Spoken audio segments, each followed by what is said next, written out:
айтпаңдар, әйтпесе түнде келіп бауыздап кетуі мүмкін деген. Бұл бірақ қай ғасырда айтылған білесіздер? Неге олай айтты? Өйткені сол ғасырдағы адамдардың ой өрісі солай болды.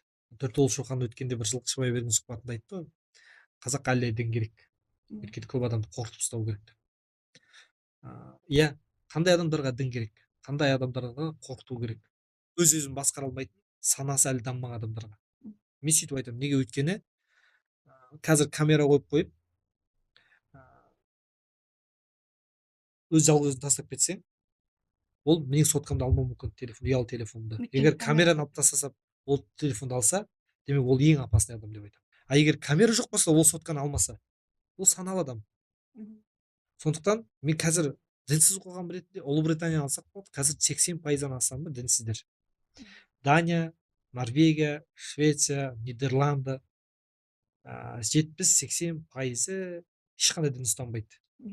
Бірақ әлемдегі ең алдыңғы 8 мемлекет, скандинав мемлекет жатады екен, ең бақытты және түрмесі жоқ. Дания білесіз ғой, ең соңғы түрме жабылды. Ұрлық жоқ, қылмыс жоқ, бірақ дін жоқ.